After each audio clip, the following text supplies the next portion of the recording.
Hello everyone, welcome to the Wilkinson Public Library. This is the Cooks and Books series that Scott Dozer put on, helped me organize and put on for everyone.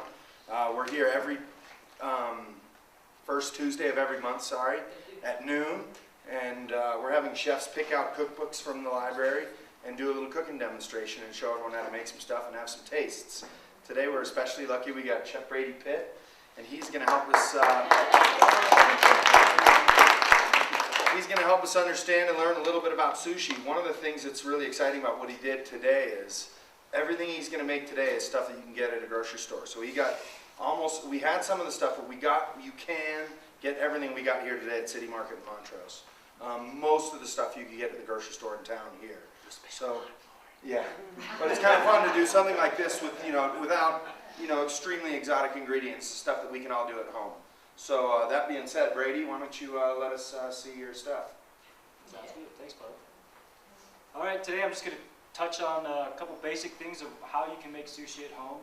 Make things that you like, make things that you enjoy. You don't necessarily, when you go to a sushi restaurant, have to be intimidated. There are a lot of different things on the menu, and a lot of things that you haven't tried. But when you're doing it at home, keep it simple. Keep it with things that you like to eat. Keep it what you have in your fridge. You don't necessarily need to go out and spend a whole bunch of money on some really expensive fish or something you've seen in a restaurant, unless you want. How much did we spend on this, Brady? $35. And the only seafood we're going to have today is crab, and I also have some prosciutto. So, again, it's a little bit off the wall, but it's eat what you like. You don't necessarily have to be constricted to traditional Japanese fish or pickled vegetables and or fruit and vegetables, things like that. Use what you have in the fridge. So there's a couple different kinds of rolls. The most basic kind of roll that you have is a hand roll. This is a good one for parties just because this gets everybody involved. Everyone's making their own sushi. You don't have to have makasu for it. That's used for inside-out rolls or regular rolls. But this roll, very simple. Should go over ingredients, I guess, first too. Got some fresh basil and some daikon sprouts.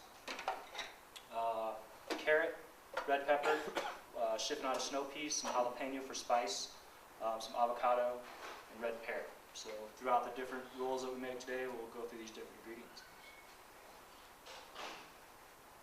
But easiest roll, I think, hand roll. Very simple. Take it in your hand. And think origami. You want to make a square. This is going to be hard.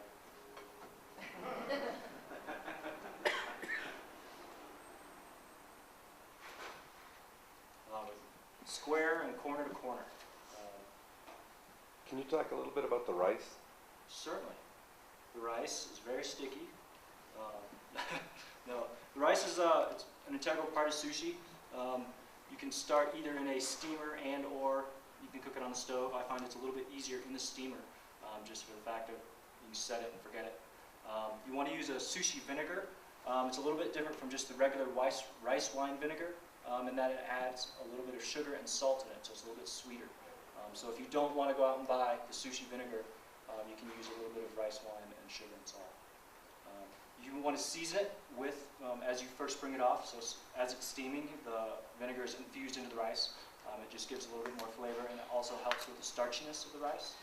And also you want to let it set. I'm just going to start over with that. I use a damp towel. You can use a metal bowl or a wooden bowl. Wipe it so it's just a little bit moist. You don't want beads of water inside it, but you just want it to be moist so the rice doesn't stick to the sides. And then a damp cloth to cover it. This particular, you can see this particular one will hold rice for several hours. In a bowl it'll hold fine if you're doing it at home. What kind of rice do you use? It's a cow rose rice, but if you dig in the bottom of that bag, there's that. No, not that one, that's hers. It's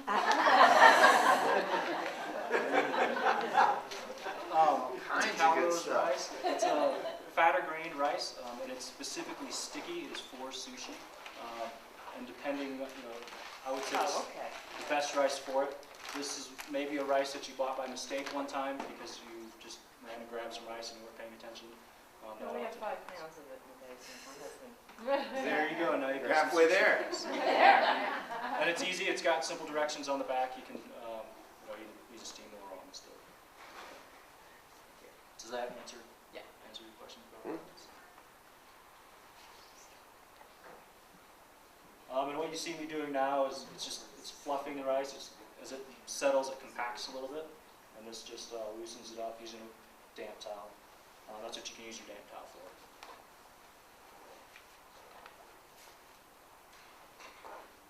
Going back to hand rolls, simplest roll, think origami. It's pretty much half the sheet of nori. You want to go pretty much all the way to the edges.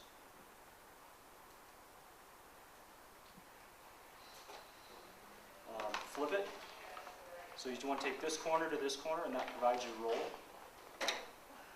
This particular one, I'll go some basil, carrot, a little bit of pepper.